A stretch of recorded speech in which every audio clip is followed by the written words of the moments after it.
Have you ever seen a woman stripped of her dignity on the happiest day of her life? Picture a modest bride standing in the pouring rain, sobbing as a billionaire heiress steals her dream wedding venue. They called her poor. They called her trash. They tossed her out like garbage onto the wet gravel. But they had absolutely no idea the quiet man she was marrying could buy their entire existence with a single phone call.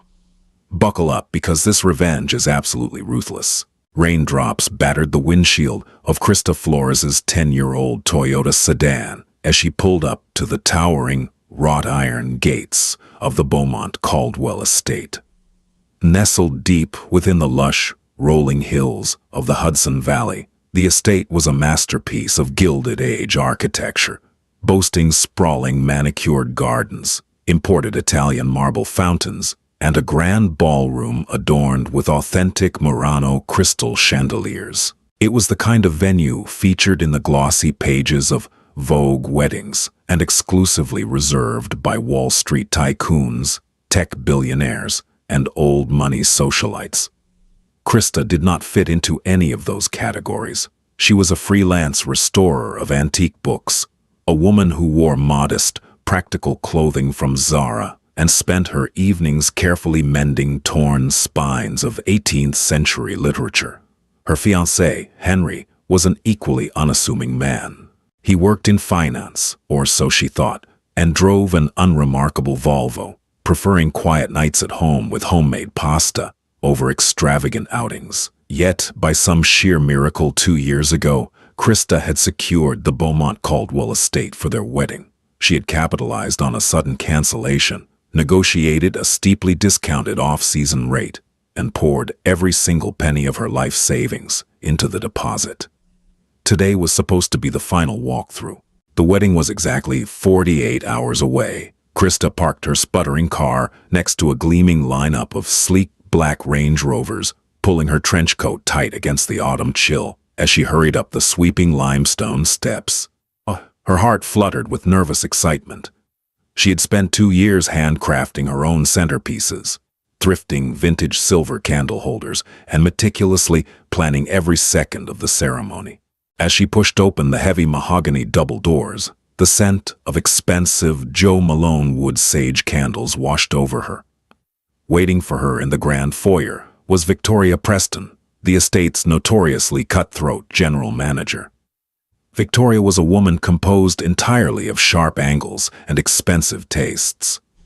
Dressed in a pristine white Chanel tweed suit, her wrists heavy with Cartier love bracelets, she surveyed Krista with a look of undisguised revulsion. It was the kind of look a homeowner might give a rodent scurrying across a pristine kitchen floor. "Miss Flores," Victoria said, her voice dripping with artificial sweetness that failed to reach her ice-cold blue eyes. "I was just about to have my assistant call you. Though, honestly, I assumed you would have checked your email before making the drive." Krista paused, her smile faltering as she lowered her dripping umbrella. "My email? Is something wrong with the catering setup? I brought the final seating charts." "There is no seating chart, Miss Flores, because there is no wedding," Victoria interrupted, waving a perfectly manicured hand as if swatting away a fly. "Your reservation for this Saturday has been formally canceled." The words hit Krista like a physical blow to the chest. The grand foyer, with its towering vaulted ceilings and priceless Flemish tapestries, suddenly felt like it was spinning. "Canceled? What are you talking about? My wedding is in 2 days. I have 150 guests flying in. I paid the final balance 3 months ago. Here, I have the contract right here in my bag." Krista frantically dug into her worn leather tote, producing a slightly crumpled manila folder. She pulled out the signed agreement, her hands trembling violently. Victoria didn't even bother looking at the document. She simply sighed, an exaggerated sound of profound boredom. "Yes, you paid a heavily discounted rate during an administrative oversight 2 years ago. However, if you actually bothered to read Section 4, Paragraph 9 of your contract, you would see the estate retains the right to cancel any event if the management deems the aesthetic or logistical execution of said event to be incompatible with the luxury standards of the Beaumont Caldwell brand. And frankly, Miss Flores, Your little DIY mason jar aesthetic and cheap grocery store flowers are deeply off-brand for us." "This is a joke," Krista whispered, her voice cracking as the sheer cruelty of the statement sank in. "You can't do this. I gave you my life savings. My grandmother is on a plane from Scotland right now. You can't just kick me out 48 hours before I walk down the aisle." "I assure you I can, and I have," Victoria sneered, stepping closer, her expensive perfume suddenly suffocating. "The estate has fully refunded your pathetic little deposit. It should hit your modest little bank account in 5 to 7 business days. Now I have a very important client arriving at any moment, and I cannot have you cluttering up the lobby looking like a drowned rat."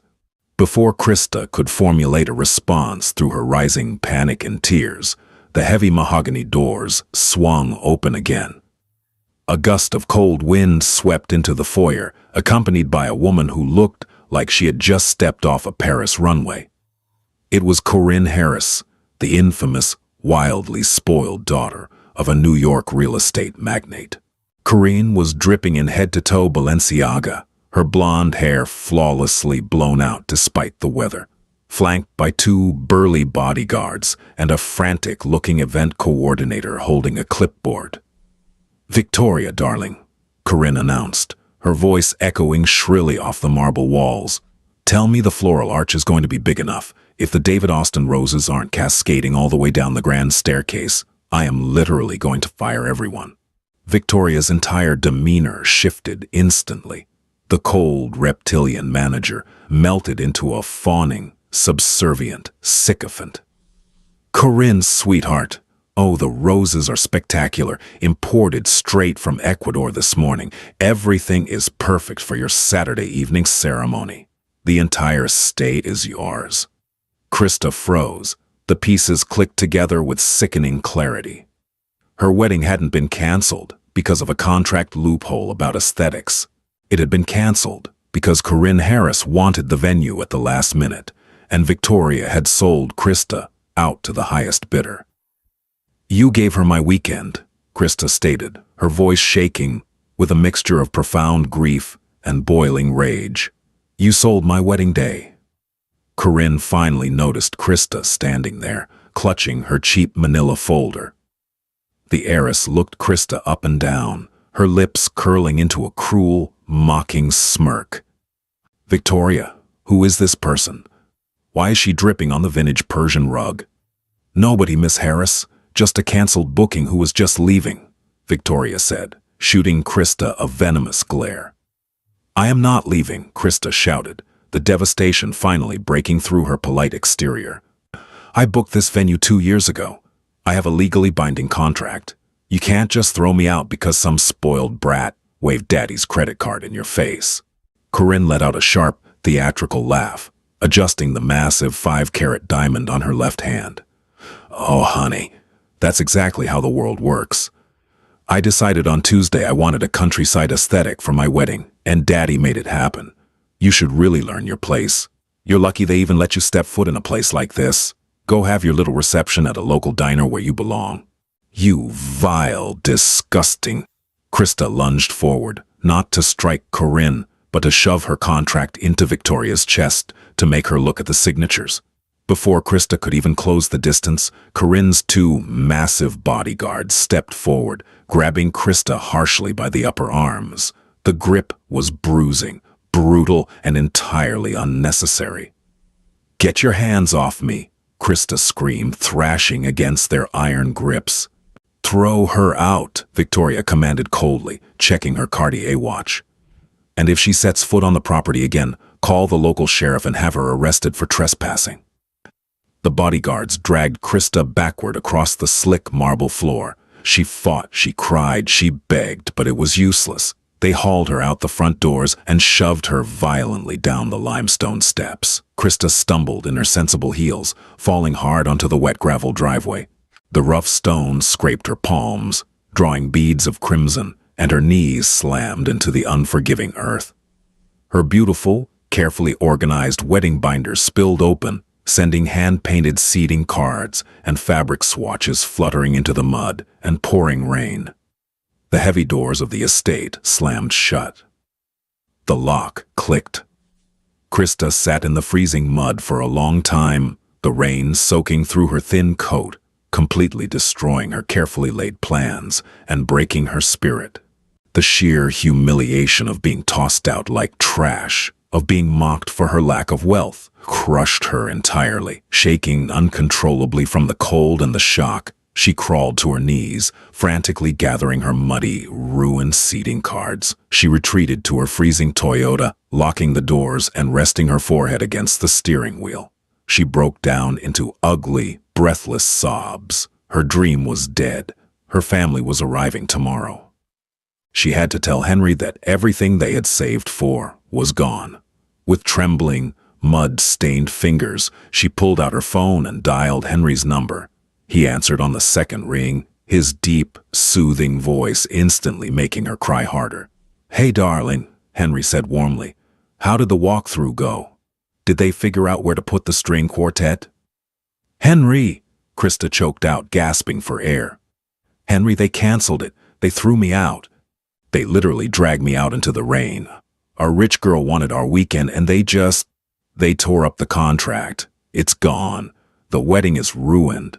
There was a long, terrifying pause on the other end of the line. The usual warmth in Henry's voice vanished, replaced by a cold, deadly silence that Krista had never heard before. "Krista," Henry said softly, the tone sending an unexpected shiver down her spine. "Where are you right now?" "In the parking lot," she sobbed. "Henry, I don't know what to do. I'm so embarrassed. They called me poor. They told me I belonged in a diner." "Lock your doors. Do not drive. I will be there in 30 minutes, Henry commanded, his voice eerily calm, possessing a strange, aristocratic authority she had never noticed before. "Henry, there's nothing we can do. They have security. They have lawyers." "Krista, listen to me," Henry interrupted gently but firmly. "You're going to have your wedding at the Beaumont Caldwell estate this Saturday. I promise you, just sit tight. Let me make a phone call." 30 miles away, in a sleek but understated office in downtown Manhattan, Henry Arthur Leopold hung up his cell phone. His jaw was clenched so tightly, a muscle feathered in his cheek. He stood up from his desk, the facade of the mild-mannered financial analyst melting away in an instant. For 4 years, Henry had lived under the radar in America, adopting the surname Davies, driving a Volvo, and living a quiet, beautiful life with Krista. What Krista didn't know, what no one in New York knew, was that Henry was a direct descendant of the House of Cassel-Lorraine, one of the oldest, most obscenely wealthy royal bloodlines in Northern Europe. His family didn't just have money, they had sovereign wealth. The kind of money that could topple small governments and buy out Fortune 500 companies on a whim. Henry had hidden his identity specifically to find someone who loved him for him, not for his titles or his trust fund. Krista was the love of his life, a pure, kind soul who asked for nothing, and someone had just thrown her into the mud. Henry bypassed his normal desktop phone and pulled a heavily encrypted black satellite phone from a locked drawer in his desk. He dialed a private international number. It rang exactly once before being answered. "Your Grace," a crisp, polished British voice answered. It was Lord Reginald Sterling. Wait, no. Lord Reginald Hawthorne, the senior manager of the Royal Trust at Coutts & Co., the exclusive private bank of the European elite. "Reginald," Henry said, his voice dropping to a frigid, commanding baritone. "I need a corporate acquisition executed immediately. I don't care what time it is in London. Wake up the board." "Of course, Your Grace. What is the target?" "The Beaumont Caldwell estate in the Hudson Valley, New York. Find out who holds the deed. Find the parent company. I want a hostile, unrefusable cash buyout executed in the next 5 minutes." Keys clacked rapidly on the other end of the line. "One moment, Your Grace. The property is owned by a private equity firm, Vanguard Hospitality Holdings. Interestingly, they are highly leveraged, bleeding cash. They've been quietly shopping the property around for months to avoid bankruptcy." "What is the market valuation?" Henry demanded. "Roughly $15 million US, Your Grace." "Offer them $45 million. Henry snapped without hesitation. Cash. Complete transfer of deeds and operational control effective immediately. No contingencies, no cooling off period. Wire the funds from the primary sovereign account. Have our legal team at Clifford Chance draft the acquisition papers and get a senior partner to the estate right now. I want the current management fired and evicted before I arrive. Consider it done, Your Grace, Reginald said smoothly, completely unfazed by the deployment of $45 million. The wire transfer will clear within 3 minutes. Back at the Beaumont Caldwell estate, the atmosphere was one of triumphant celebration. Corinne Harris was standing on the grand staircase, sipping a glass of vintage Dom Perignon, while demanding her wedding planner change the color of the silk drapes in the ballroom. Victoria Preston hovered nearby, holding Corinne's Pomeranian, basking in the glow of the massive tip she had just received from Corinne's father for securing the venue. Honestly, Victoria, Corinne laughed, tossing her blonde hair over her shoulder. That peasant girl earlier was so pathetic. Did you see her little handmade binder? It looked like a middle school art project. Tragic, really, Victoria smirked, scratching the dog behind its ears. Some people simply refuse to understand that this level of luxury is reserved for a certain class. I'm just glad we got the trash taken out before your photographer arrived. Suddenly, the heavy mahogany doors didn't just open. They were thrown wide. The wind howled into the foyer, but it wasn't just the weather making an entrance. A terrifyingly synchronized motorcade of 4 pitch-black Mercedes-Maybach SUVs had just parked directly on the pristine front lawn, ignoring the driveway entirely. Out of the lead vehicle stepped a tall, imposing man in a bespoke Savile Row suit, clutching a leather briefcase. He was flanked by 4 massive men wearing earpieces and tactical tailored suits, royal protection officers. Victoria frowned, handing the Pomeranian back to Corinne. Excuse me, what do you think you're doing parking on the grass? Who are you? The man in the suit walked straight past Corinne, his polished Oxford shoes echoing sharply against the marble. He stopped directly in front of Victoria, looking at her with the cold detachment of an executioner. Are you Victoria Preston, general manager of the Beaumont Caldwell estate?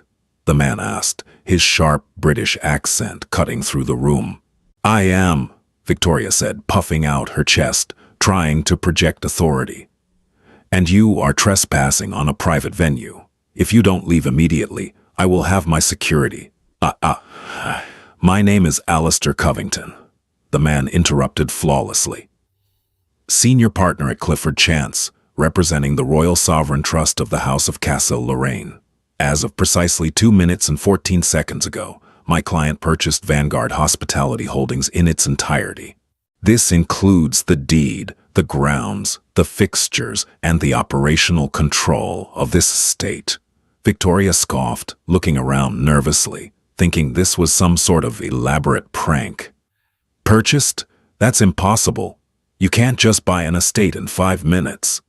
Covington didn't blink. He calmly unlatched his leather briefcase and pulled out a stack of freshly printed, legally binding transfer documents, complete with digital wire transfer receipts stamped with the seal of Coutts & Company. He slapped the paperwork onto a nearby marble table. $45 million in liquid capital tends to expedite the paperwork, Miss Preston, Covington stated coldly. The estate now belongs entirely to my client, and my client has issued his first 2 executive orders as the new owner. Corinne Harris stepped forward, her face turning crimson with outrage. I don't care who bought what. My father is Marcus Harris. I rented this venue for the weekend, and my wedding is happening here on Saturday. I have a contract. Covington finally turned his gaze to the billionaire heiress, looking at her as if she were a mild annoyance. Actually, Miss Harris, you do not. According to Section 4, Paragraph 9 of your standard agreement, a loophole Miss Preston here is apparently quite fond of exploiting. The management retains the right to cancel any event deemed incompatible with our luxury standards, and the new owner finds your presence here aesthetically offensive. Corinne's jaw dropped in absolute shock. The champagne glass slipped from her fingers, shattering into 100 pieces on the marble floor. Executive Order Number 1, Covington continued, turning his icy gaze back to Victoria. Miss Harris's event is immediately and permanently cancelled. Executive Order Number 2, Miss Preston. Your employment is hereby terminated, effective instantly. You have exactly 3 minutes to vacate the premises before my security team physically removes you for trespassing. Victoria's face drained of all color. She looked at the towering royal protection officers, then at the paperwork. Panic, raw and unadulterated, seized her chest. Fired. You can't fire me. I've run this estate for a decade. Who is this client? Who authorized this? Before Covington could answer, the roar of a Volvo engine cut through the rain outside. The car parked abruptly behind the Maybach. The front door opened and Henry stepped out into the rain, his jaw set in a line of pure, unyielding fury. He didn't walk up the steps. He stalked up them, exuding an aura of raw power that made the heavily armed security officers immediately step aside and bow their heads in deep reverence. Henry walked into the grand foyer, locking eyes with Victoria Preston. I authorized it, Henry said, his voice echoing off the vaulted ceilings like a death knell. And you are exactly 2 minutes away from being dragged out of my house. Victoria Preston stared at the man standing in the doorway, her mind completely failing to process the reality unfolding before her. She recognized him from a single, blurry photograph in Krista's cheap plastic wedding binder. This was supposed to be the unremarkable fiancé, the mid-level finance drone who drove a Swedish family car and couldn't afford a premium floral package. Yet, standing here now, surrounded by a phalanx of elite security personnel, Henry exuded a terrifying, aristocratic dominance. His tailored charcoal overcoat was dripping with rainwater, but he wore it like armor. The air in the grand foyer seemed to turn to ice the moment he locked eyes with her. You? Victoria stammered, her voice losing all its polished arrogance, dropping into a harsh, frantic pitch. You are the buyer? That is absolutely impossible. You're Krista Flores's fiancé. You couldn't even afford the peak season premium fee. I allowed Krista to negotiate a budget because it brought her joy to plan this wedding herself, Henry replied, his voice deadly calm, every syllable dripping with lethal precision. I hid my wealth from her because I wanted a woman who loved me, not a woman who saw my bank accounts as a personal ATM. Krista is a woman of unparalleled grace. You, Miss Preston, are a parasite who threw my future wife into the mud. Corinne Harris, having recovered slightly from the shock of dropping her vintage champagne, decided this was the moment to reassert her dominance. She stepped forward, her face twisted in a mask of spoiled, venomous outrage. Listen to me, you psychotic loser, Corinne spat, jabbing a perfectly manicured finger in Henry's direction. I don't care what kind of fake paperwork your little rent-a-lawyer just printed out. My father is Richard Harris, Harris Commercial Real Estate. He practically owns Manhattan. If you think you can just walk in here and cancel my wedding, he will bury you in litigation until you are completely bankrupt. Henry didn't even flinch. He slowly unbuttoned his overcoat, revealing a perfectly tailored Brioni suit beneath. He looked at Corinne not with anger, but with profound, devastating pity. He turned slightly toward his lawyer. Alistair, Henry said smoothly, refresh my memory. Does the Royal Sovereign Trust have any current holdings involving Harris Commercial Real Estate? Alistair Covington adjusted his tortoiseshell glasses, consulting a sleek, encrypted iPad he pulled from his leather briefcase. He didn't even need to look for long. Yes, Your Grace. It appears Harris Commercial Real Estate is heavily overleveraged. They recently took out a massive restructuring loan through Deutsche Bank to avoid defaulting on 3 major midtown properties. The Royal Trust is the primary underwriter for that specific debt portfolio. Henry turned his gaze back to the billionaire heiress, who suddenly looked as though all the air had been violently sucked from her lungs. Your father doesn't own Manhattan, Miss Harris, Henry whispered, his voice echoing like a final judgment in the cavernous marble hall. I do. And if you do not vacate my property in the next 60 seconds, I will make a single phone call to Deutsche Bank and call in your father's loans in full by tomorrow morning. Your wedding won't just be canceled, Your family will be liquidating your penthouses and selling your Balenciaga bags on the street to cover the margins."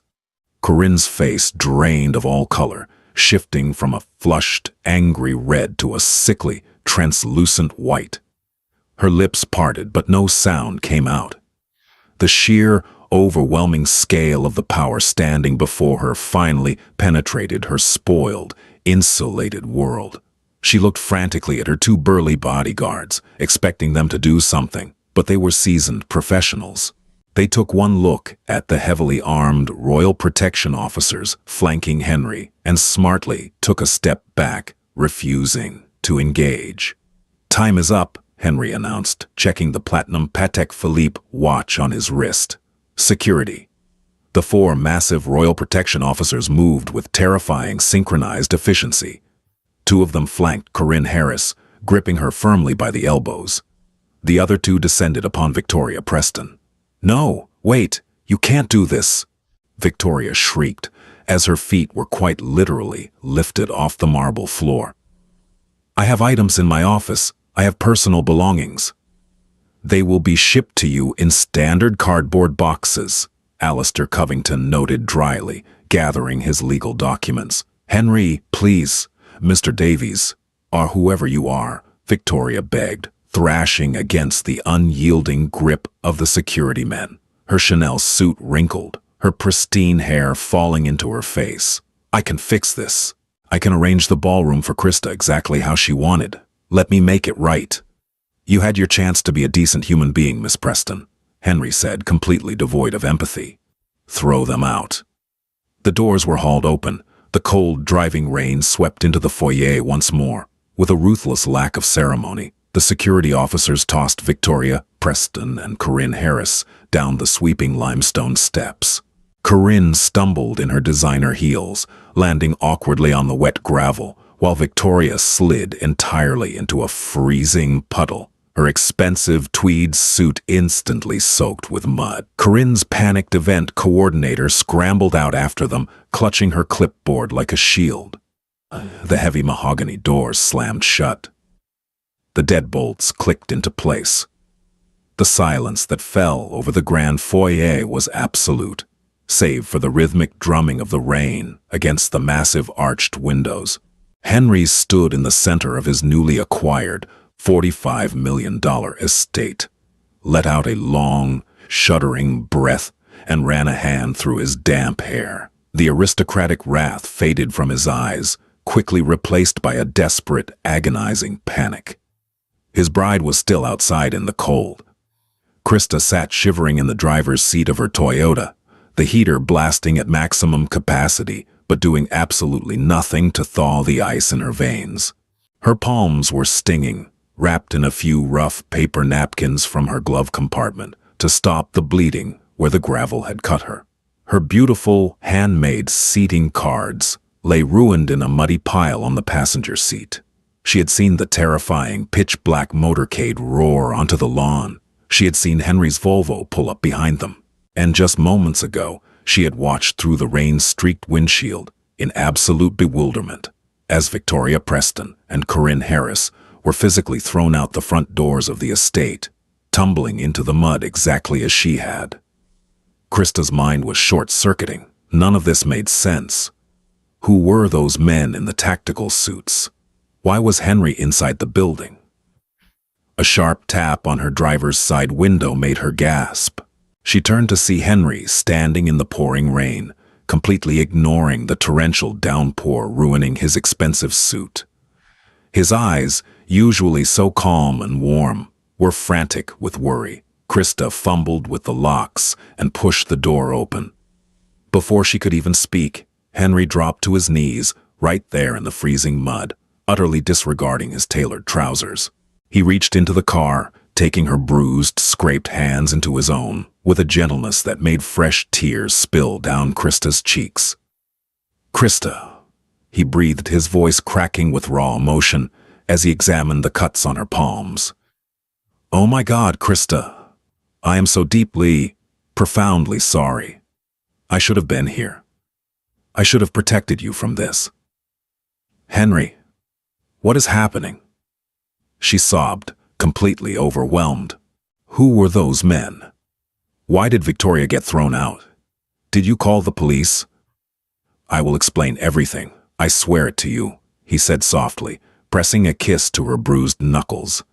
He stood up, shrugging off his heavy, dry charcoal overcoat, and draped it over her shivering shoulders. It smelled like expensive cedar wood and his familiar, comforting cologne. But first, I need to get you out of the cold. Come with me. I can't go back in there, Henry. Krista panicked, shrinking back into the seat. They'll arrest us. The manager no longer works here, Henry interrupted, his voice returning to that strange, quiet authority she had heard on the phone. And it is impossible for you to trespass on your own property. Krista froze. What? Henry gently pulled her from the car, wrapping his arm firmly around her waist to support her trembling frame. He escorted her up the limestone steps, the massive security guards at the top immediately snapping to attention and hauling the heavy mahogany doors open for them. As Krista stepped back into the grand foyer, the atmosphere was entirely different. The remaining estate staff, the head chef, the groundskeeper, and a team of housekeepers were lined up in the hallway. The moment Krista and Henry crossed the threshold, the entire staff bowed their heads in synchronized, profound respect.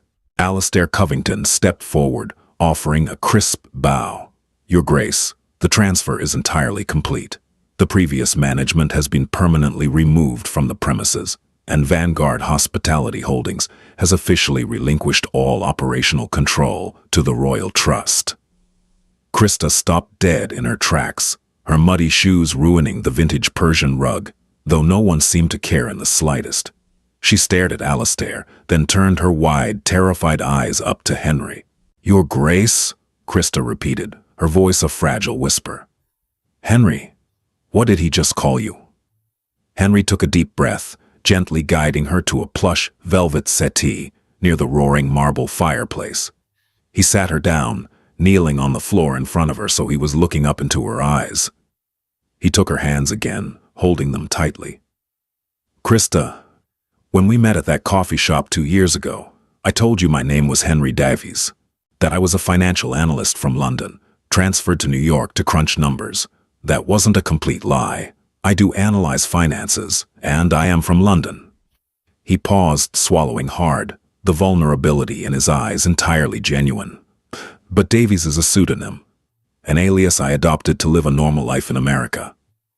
Krista's heart hammered against her ribs like a trapped bird. A normal life away from what, Henry? Away from the crown, Henry confessed softly.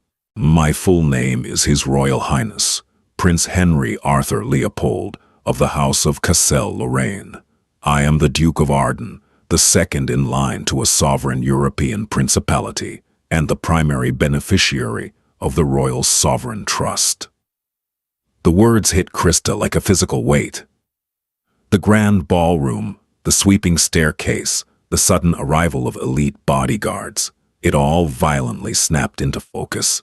The man she had been sharing a tiny one-bedroom apartment in Brooklyn with, the man who argued with her over which brand of generic paper towels to buy, was royalty. Wake.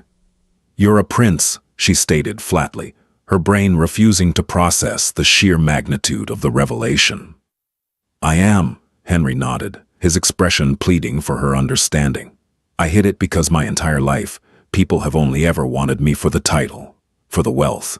Women threw themselves at me to secure a crown. Fade, business partners lied to me to secure investments. It was a suffocating, isolated existence. I came to America to breathe. And then I found you. He reached up, gently wiping a raindrop from her cheek. You loved me when you thought I made $60,000 a year. You loved me when we ate ramen noodles on the floor of our apartment. You are the purest, most beautiful soul I have ever known. I was going to tell you the truth after the wedding, when we were safely away on our honeymoon in Switzerland. But when you called me today, when you told me they humiliated you and threw you in the dirt because they thought you were poor. Henry's jaw clenched, the aristocratic wrath flashing in his eyes once more. I bought the estate, Krista. I bought the parent company that owns it. The Beaumont Caldwell estate now belongs to you. It is your wedding present. No one will ever disrespect you again. Tomorrow my family's private decorators are flying in from Paris. We are going to throw the most spectacular wedding this state has ever seen. Krista stared at him, tears welling in her eyes once more, but this time they weren't born of humiliation. They were born of absolute, overwhelming shock and a strange, profound sense of awe. She had spent 2 years clipping coupons and thrifting centerpieces, completely unaware that the man holding her hand could have bought the entire Hudson Valley with a single signature. "You bought an entire estate in 5 minutes?" Krista whispered, a tiny disbelieving laugh escaping her lips. $45 million in cash tends to motivate private equity firms. Alistair Covington chimed in unhelpfully from across the room, adjusting his glasses. Henry shot the lawyer a withering glare before turning his full, adoring attention back to Krista. "I would have bought the entire state of New York if it meant making you smile again. The wedding is on, my love.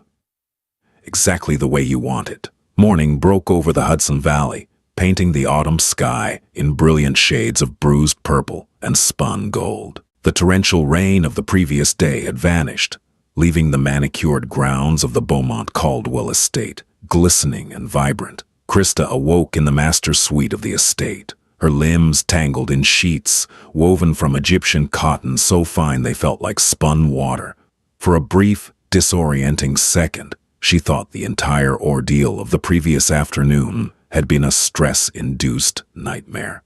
Then she saw the antique silver tea service resting on the mahogany nightstand, complete with a crested porcelain cup and a handwritten note bearing the seal of the House of Cassel-Lorraine. "My beautiful Krista, sleep as long as you need. The world is being remade for you today. Yours entirely, Henry." She threw off the covers and padded barefoot to the massive bay windows overlooking the front lawn. Her jaw dropped. The estate grounds were utterly unrecognizable from the quiet, rainy property she had been thrown out of yesterday. A fleet of sleek, unmarked luxury trucks was parked along the limestone driveway. Dozens of people wearing crisp black uniforms and discreet earpieces were moving with military precision. They were unloading towering scaffolding, miles of silver-threaded organza, and wooden crates stamped with the logos of Europe's most exclusive design houses. Henry had promised that her vision would not be erased, but elevated. Krista watched in absolute awe as an army of florists began constructing her dream aesthetic on a colossal, royal scale. The modest grocery store centerpieces she had planned were being replaced by thousands of rare, pale blush peonies and wild English garden roses flown in overnight from the All-Smear flower auction in the Netherlands. Hand-blown Venetian crystal lanterns were being hung from the ancient oak trees, mimicking the mason jar aesthetic she adored, but upgraded to museum-quality glass that fractured the morning light into a million dazzling prisms. A gentle knock at the heavy oak door broke her trance. "Come in," Krista called out, instinctively pulling her silk robe tighter around her shoulders. The door opened to reveal a tall, impossibly elegant woman, dressed in a flawlessly tailored Dior day dress, her silver hair pulled back into a severe chignon. She carried a leather portfolio and was followed by 3 assistants holding garment bags. "Good morning, Your Grace," the woman said, dipping into a flawless curtsy that made Krista blush furiously. "Oh, please, you don't have to do that," Krista stammered, waving her hands. I'm just Krista. You are the future Duchess of Arden, madam," the woman replied with a warm, maternal smile, stepping fully into the room. "My name is Genevieve Laurent. I am the chief event architect for His Royal Highness's family.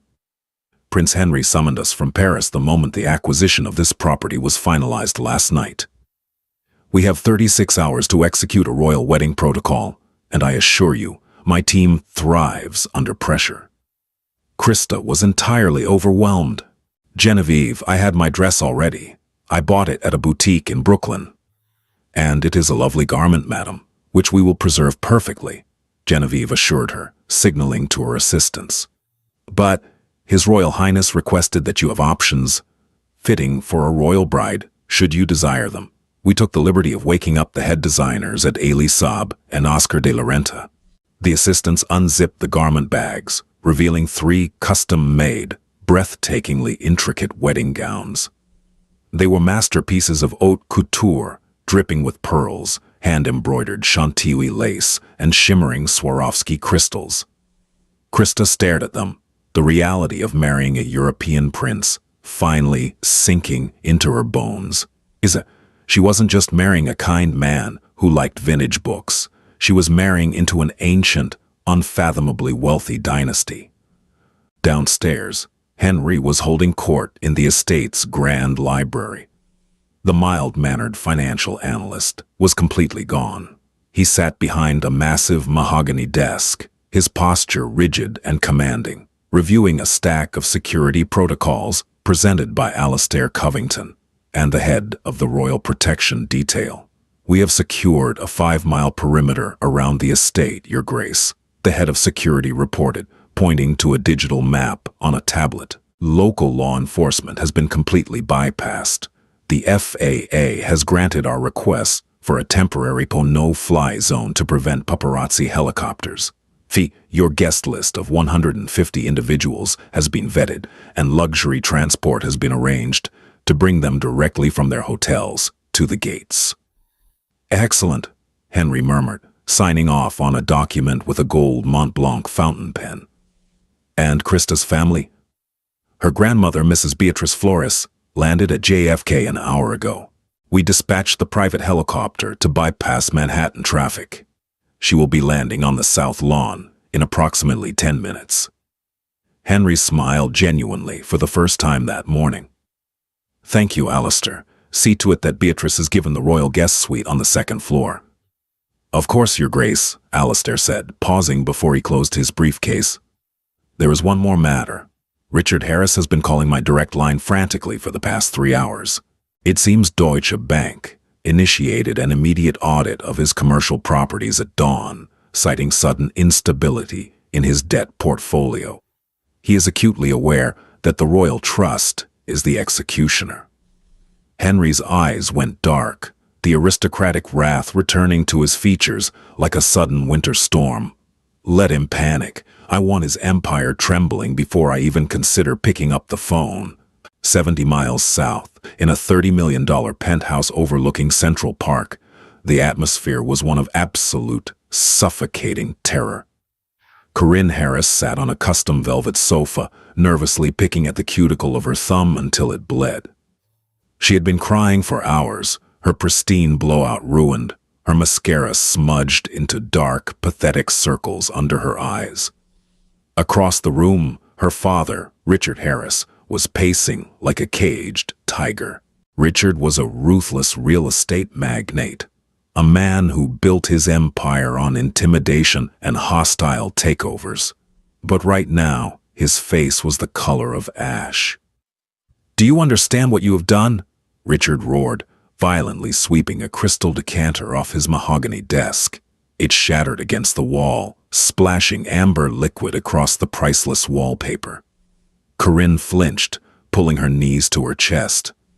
"Daddy, I didn't know." How was I supposed to know he was a prince?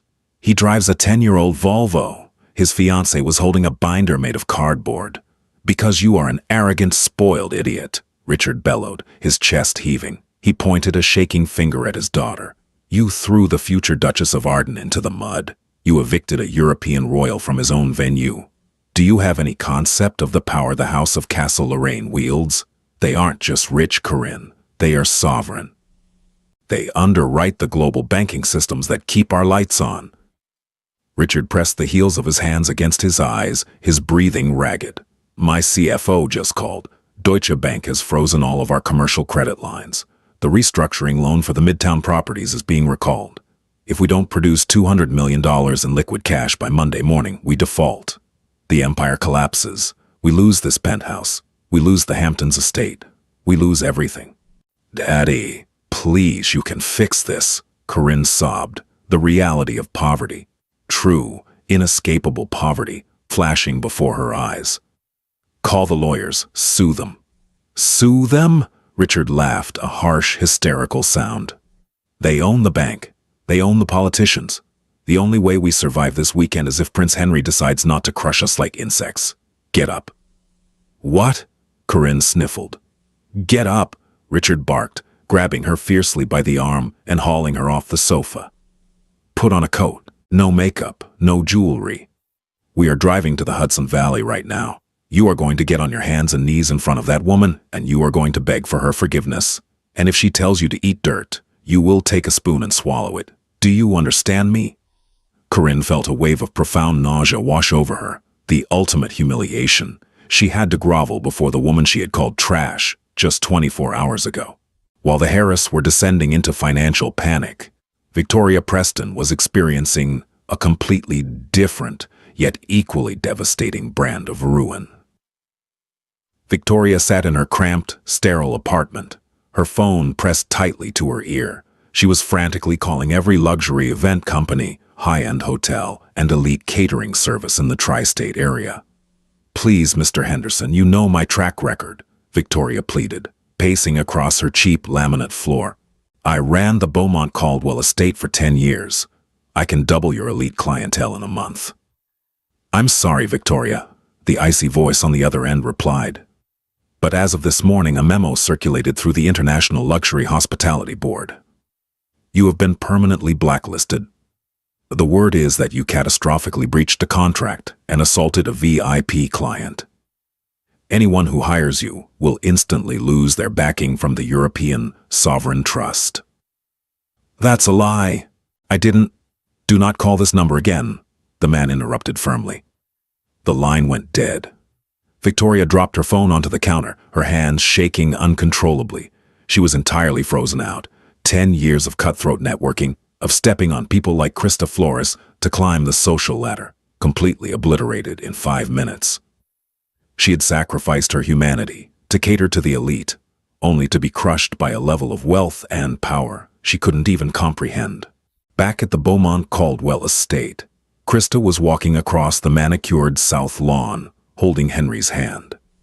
Her grandmother Beatrice, a fiery Scottish woman with a thick brogue and a heart of gold, was lecturing Henry playfully about the humidity while marveling at the colossal floral arches being erected.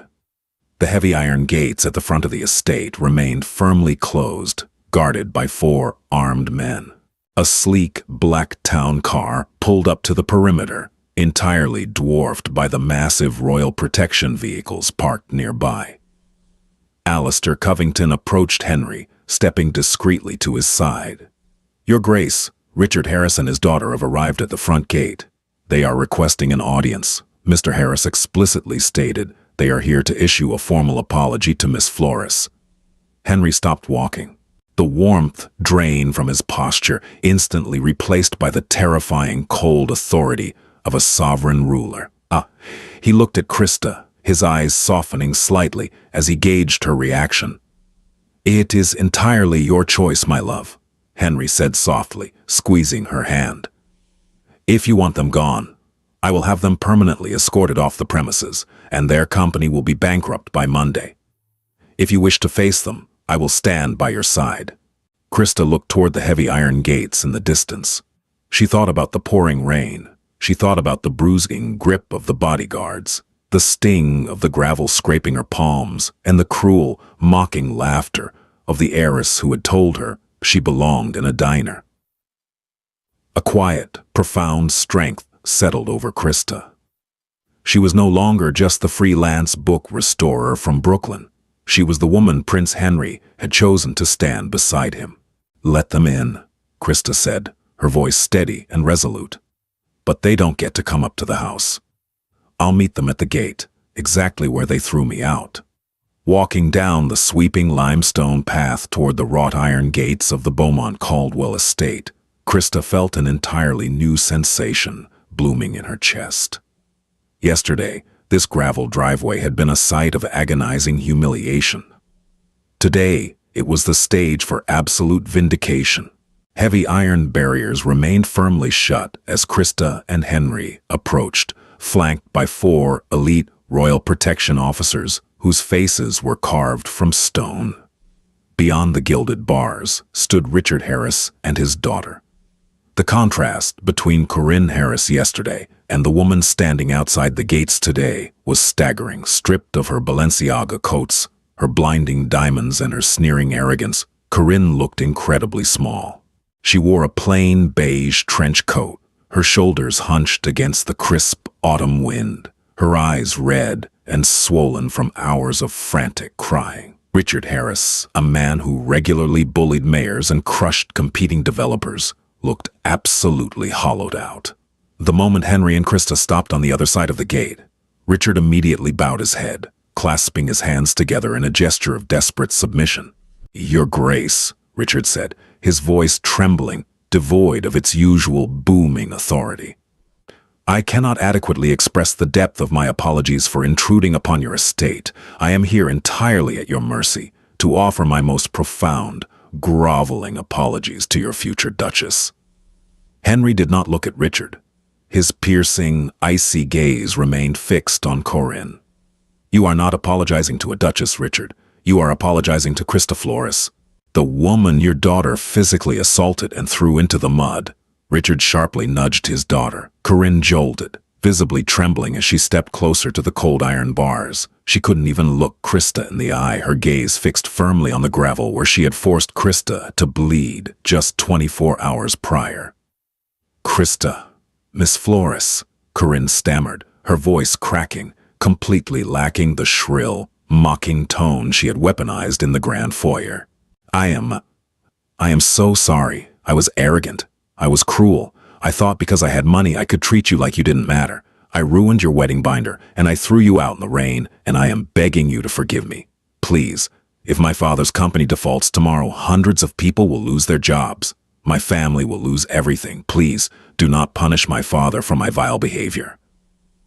Krista stood in silence, her hand resting securely in Henry's. She studied the heiress who had sneered at her thrifted centerpieces and called her poor. A lesser woman might have laughed. A vindictive woman might have told the guards to unleash the dogs. But Krista had spent her life carefully repairing broken, forgotten things, and she possessed a grace that no amount of sovereign wealth could buy. "Look at me, Corinne," Krista commanded, her voice steady and clear, echoing quietly in the morning air. Corinne slowly lifted her chin, tears spilling over her eyelashes, as she finally met Krista's gaze. "You didn't humiliate me yesterday because you wanted this venue," Krista said calmly, holding her ground. "You humiliated me because you enjoyed it. You looked at my clothes, my handmade binder, and my bank account, and you decided I was less human than you. You thought money was the only metric of a person's worth. I am not going to forgive you today, because your apology is only born of terror, not genuine remorse." Corinne let out a strangled, hopeless sob, burying her face in her hands. Richard's knees buckled slightly, bracing himself against the iron gate as he saw his empire evaporating into dust. "However," Krista continued, her tone softening just a fraction, "I refuse to let my marriage begin with the destruction of hundreds of innocent employees who work for your father's company. I will not become the kind of monster you were to me." Krista turned to Henry, looking up into his aristocratic face. "Henry, do not bankrupt the company. Let his employees keep their livelihoods." Henry's expression softened as he looked down at the woman he loved, completely awestruck by her boundless mercy. He brought her knuckles to his lips, kissing them gently before turning his glacial stare back to the heiress. "You will keep your company, Richard," Henry stated, his voice cutting through the wind like a newly sharpened blade. "Deutsche Bank will restructure the debt, and your employees will remain untouched, but there is a price for your daughter's insolence." Richard nodded frantically, tears of relief shining in his eyes. "Anything, Your Grace. Name it. By 5 o'clock this evening, Harris Commercial Real Estate will liquidate its 3 primary midtown luxury properties to cover the restructuring fees," Henry commanded flawlessly. You will also immediately sell your Central Park penthouse and your Hamptons estate. The proceeds will be donated to a charity of Krista's choosing. You will no longer run within elite circles, Richard. You will live quietly, modestly, and respectfully.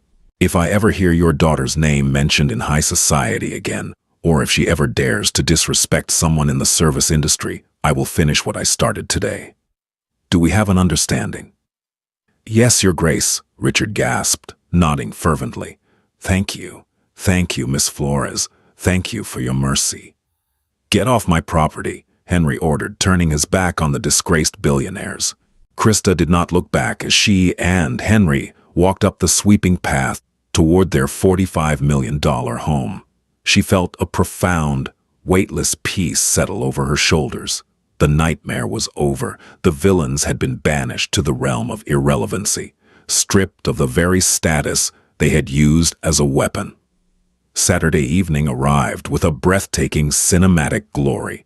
The Beaumont Caldwell estate had been transformed into a living fairy tale, surpassing anything Krista could have ever dreamed of in her wildest, most ambitious fantasies. Thousands of pale blush peonies and wild English garden roses cascaded down the grand limestone staircase, winding their way through the ancient oak trees in a breathtaking display of floral artistry.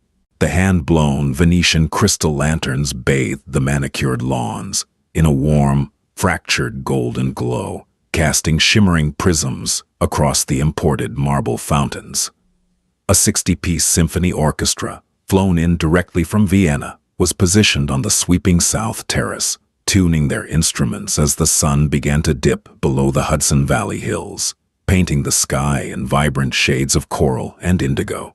Inside the royal guest suite, Krista stood before a towering antique gilded mirror, completely paralyzed by the reflection staring back at her. She wore an Elie Saab haute couture masterpiece, a gown that had required over 800 hours of hand embroidery by Parisian artisans.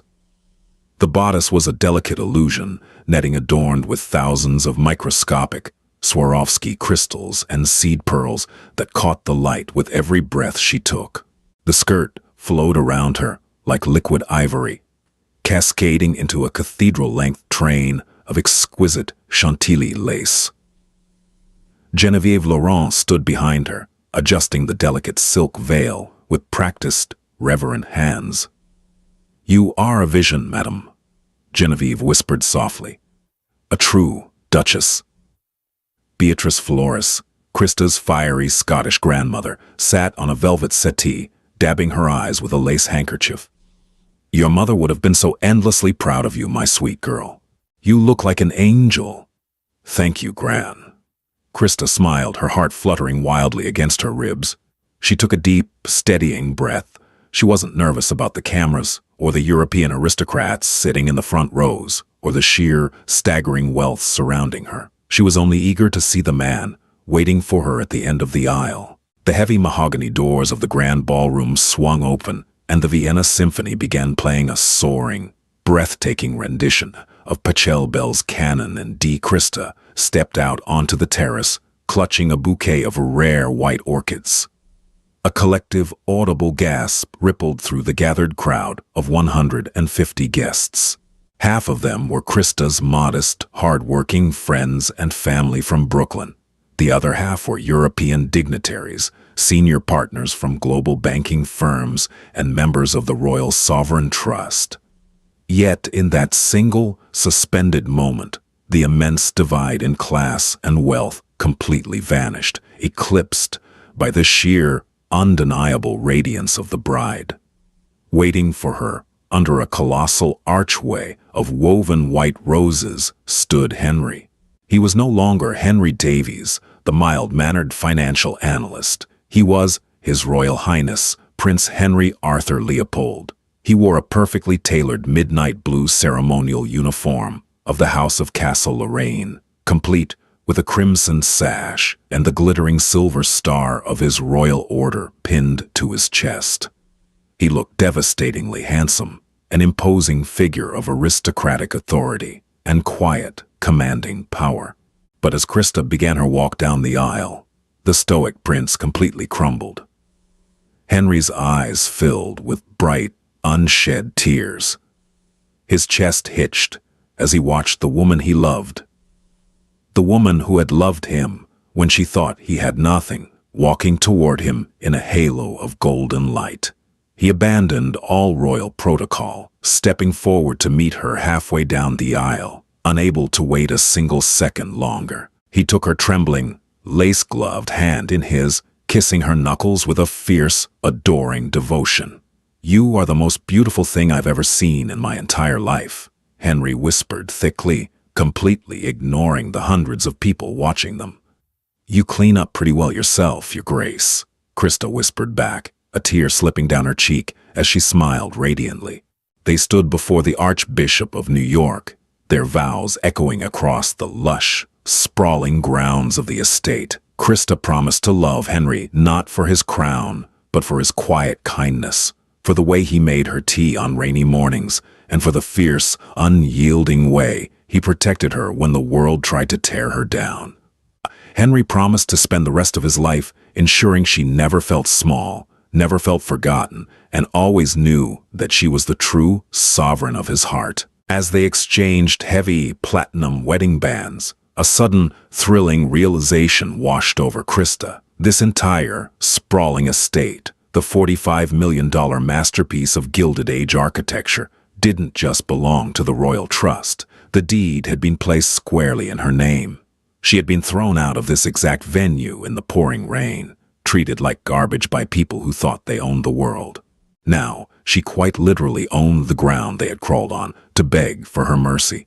"By the power vested in me, and under the watchful eyes of God, I now pronounce you husband and wife," the Archbishop declared, his voice ringing with joyous finality. "You may kiss your bride." Henry didn't hesitate.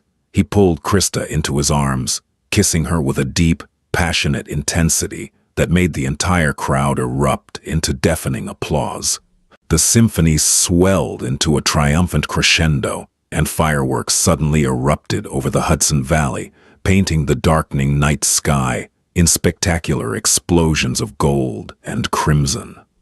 Later that evening, long after the 5-course Michelin-starred dinner, after the champagne towers and the joyous dancing under the crystal chandeliers, Krista and Henry slipped away from the roaring reception. They walked hand in hand down the sweeping limestone path, the gravel crunching softly beneath their shoes.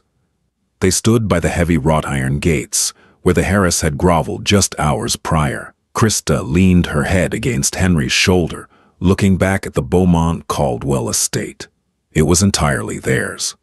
A monument to a love that couldn't be bought, and a terrifying testament to the karma that comes for those who mistake kindness for weakness. Henry wrapped his arms tightly around her waist from behind, resting his chin on her shoulder. "What are you thinking about, my Duchess?" Krista smiled, watching the fireworks reflect in the ancient marble fountains. "I'm just thinking about how incredibly lucky I am to have found a man who loves vintage books as much as I do." Henry laughed, a rich, warm sound that echoed into the night. He turned her around, kissing her softly under the starlit sky. "The books were just an excuse to talk to you, Krista. You were always the only treasure I was trying to secure." Did karma serve the perfect dish? When arrogance meets silent power, the downfall of a bully becomes a masterpiece of absolute vindication. Krista's journey from a discarded, tearful bride in the freezing rain to a radiant duchess owning a $45 million estate proves that true love and a secret royal bank account always wins. If you loved hearing Corinne Harris and Victoria Preston get exactly what they deserved, hit that like button right now. Share this story with anyone who loves a brilliant revenge plot, and make sure to subscribe to the channel for more jaw-dropping true-life drama.